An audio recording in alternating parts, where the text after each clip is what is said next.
Have you ever whispered a wish to the stars, hoping that somehow the universe was listening? Maybe you lit a candle, made a vision board, or wrote out your dream life in a journal, but still, nothing changed.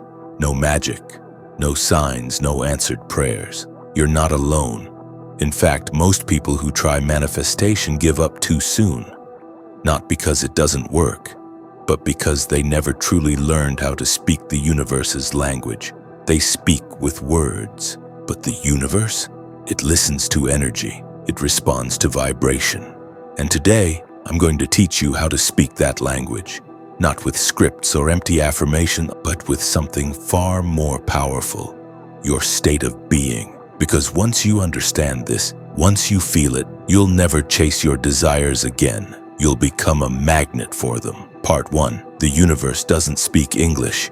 It speaks vibration. Let's get real.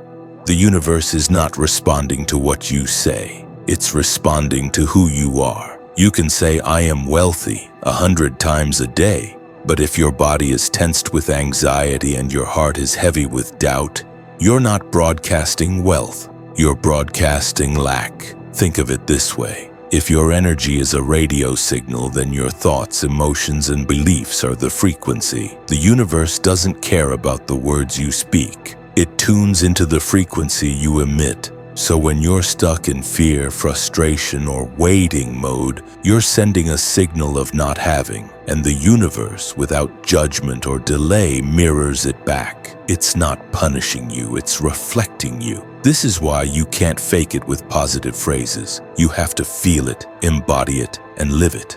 Part 2. The silent language, how you speak without words. So, if you can't manifest through words alone, how do you do it? You speak through your attention. Where your focus goes, your energy flows. You speak through your emotions. They are like energetic messages, not good or bad, but directional. Joy, expansion, anxiety, resistance, gratitude, alignment, resentment, misalignment. You speak through your choices. Every aligned action is a sentence in your conversation with the universe. When you say yes to what lights you up, you say yes to the universe. When you say no to what drains you, you say, "I trust myself." These are not small gestures. They are clear, energetic statements. Part 3. The garden metaphor. You are always manifesting. Imagine your life is a garden. Each thought is a seed. Each emotion is water. Your daily choices are the sunlight or shade. If you constantly water your fears, doubts, and scarcity, you grow weeds. If you nourish your joy, faith, and creativity, you grow flowers. The problem is, most people are unconscious gardeners. They inherited seeds from their parents, culture, social media, and then wonder why life feels out of control. But here's the beautiful truth. The moment you become aware of what you're planting, you become the gardener of your own reality. You can choose. You can replant.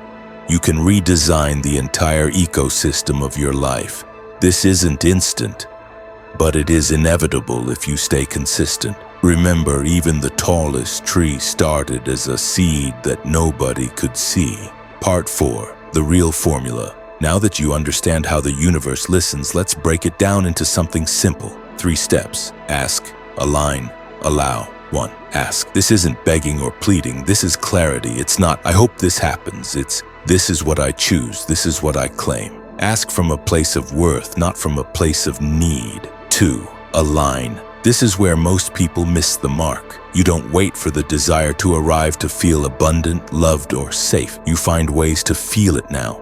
You don't just visualize having the thing. You become the person who naturally receives it. How do they think? How do they walk? How do they start their day? Live from that frequency. 3. Allow. It's where you let go. Not because you don't care, but because you trust. When you plant a seed, you don't keep digging it up to see if it's growing. You trust the process. The same applies here. The more relaxed you are, the faster things come. The more desperate and attached you are, the more you push them away. Let go. Open up. Allow life to surprise you. But what about the moments when nothing seems to be happening? When you've done the ask, align, allow routine, but still feel like you're shouting into a void? This is the phase that tests you most, because the universe doesn't operate on your schedule. It works through divine timing, not human impatience. And just because you don't see it yet doesn't mean it's not working. Imagine placing an online order. You've clicked purchase, entered your details, and received confirmation. Now, do you check your front porch every 3 seconds, panicking that your package isn't there? No, you wait. You trust that the system is working. The universe is like that. It processes your order the moment you ask, but the delivery depends on how open and relaxed you are to receiving it. And more importantly, whether you're ready for it. Sometimes there's a delay because something better is being arranged. Sometimes you're being guided to become the person who can hold the thing you're asking for. Because manifestation isn't about getting what you want. It's about becoming who you really are. And if the version of you right now isn't ready to carry the frequency of what you're asking for, the universe will lovingly withhold it. Not as punishment, but as preparation. Think of a butterfly. It doesn't leave the cocoon by force. It emerges in divine timing when the inner transformation is complete. Your manifestations are the same. So when it feels like nothing is happening, ask yourself, what's happening within me? What beliefs are shifting? What patterns are dying off? What lessons am I being invited to embody? This is the work most people skip. They want the manifestation without the metamorphosis. But your external life is only ever a mirror of your internal readiness. Part 5. Responding to the universe. Signs and synchronicities. Here's the part that most people overlook. The universe isn't just responding to you, it's talking back. It's a two-way conversation. When you see repeating numbers, unexpected opportunities, or little coincidences, those aren't accidents, they're answers. Your job is to notice, to respond with gratitude, to say, I see that, thank you, keep it coming. That creates a feedback loop, a dialogue. And the more you engage with the signs, the more they multiply. But if you dismiss them, if you say, that was probably nothing, you end the conversation. So stay awake, stay open. Part 6. You're already speaking. Now speak consciously. Here's the most important truth of all.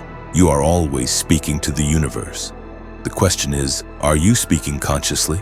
Every worry is a request. Every celebration is a signal. Every act of self-love is a declaration of truth. You don't need more rituals. You don't need to be perfect. You just need to feel the signal you're sending and choose it intentionally. Let your life become a broadcast of what you believe is possible. Let your emotions guide you like a compass.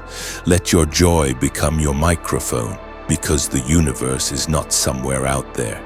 It's within you, around you, through you. You are not separate from it. You are an expression of it. So the next time you feel unheard, the next time you wonder if your desires matter, pause, tune in. Feel the signal you're sending, and choose again. Not louder, not faster, not better, just more honestly, more presently, more you. Because the universe is always listening, always responding, always reflecting. And now that you know how to speak its language, what will you say?